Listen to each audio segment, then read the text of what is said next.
Good evening, Kenton community. My name is Sabatino Samato. I'm your superintendent, and this is your weekly connection update. Let's take a look at the connection so we can see what's in our sections this week. First, we of course have the update from the superintendent. We focus on planning for New York State assessments and celebrating Women's History Month. Then we go into our safety tips for families. We of course have our school and district highlights, and then we finish off with our recognitions. Let's take a deeper look at the connection now. So first, in my update, planning for New York State assessments, all of our community has really heard me saying this over and over again for the past couple months. We have to focus on getting our participation rate up on the New York State assessments, 3 through 8 assessments.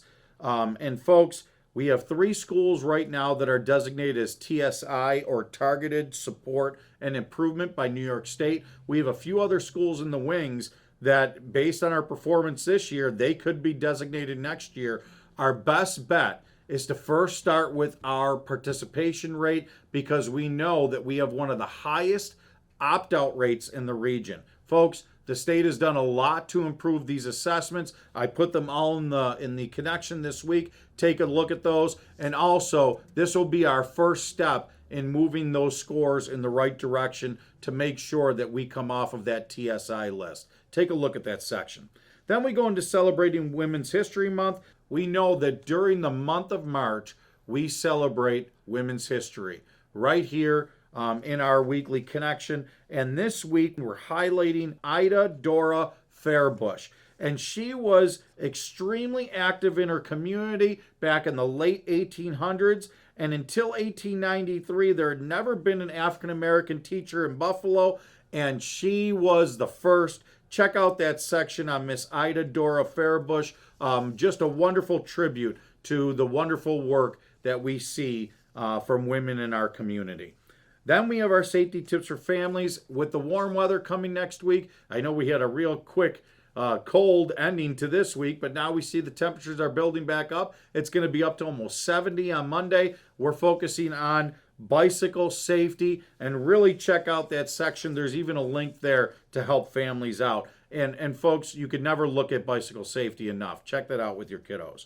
Then we have our school and district highlights. Kenmore East to present Nickelodeon's The SpongeBob Musical, March 7th through 9th. Franklin Elementary and Hoover Middle students find creative ways to support the sleep out.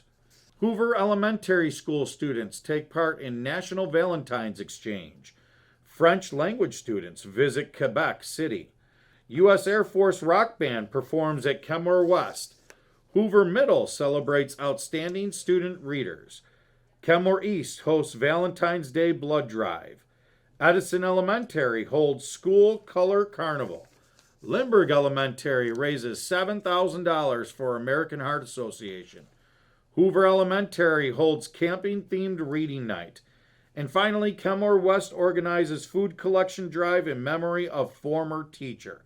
And that brings us to our recognition this week. We have 2 recognitions. Our first recognition, our boys hockey team has won the Section 6 championship on Friday, February 23rd. And guess what? Now they move on to the New York State quarterfinal, which takes place tomorrow, Saturday, March 2nd, at RIT in Rochester against Batavia, who are the Section 5 champions. Folks, this team is exciting to watch. The coaches are amazing. The kids are really dedicated and high class. We're really proud of you as a team. Keep it going and just always do your best. Then we finish off this week's connection with none other than our school social workers. They are our recognition, as this week-long celebration shines on School Social Work Week. It starts Monday, March 4th, and marks that first day. And our social workers, ladies and gentlemen, they work, obviously, you all know how closely they work with students, but they work very closely with classroom teachers, administrators, school counselors, psychologists, mental health service providers, all under the auspice of doing whatever it takes to get our kiddos to succeed. They are second to none. Really, congratulations. And next week, when you see one of your school social workers, just really say thank you for a job well done and for all their dedication to our community. And that brings us to the end of the connection. Folks, March 1st. here we go. Giddy up, fasten your seatbelts, whatever we could say. Before you know it, it is going to be spring recess. And you know when we come back from spring recess, the year is over in a snap. So really, I know you hear me say it over and over again. Let's kick it into another gear. Let's keep it going because that's what's going to make us Kenton strong. Absolutely the pride that our kids can share in, and it will make our Kenton future wonderful as we move Kenton forward. Have a wonderful weekend.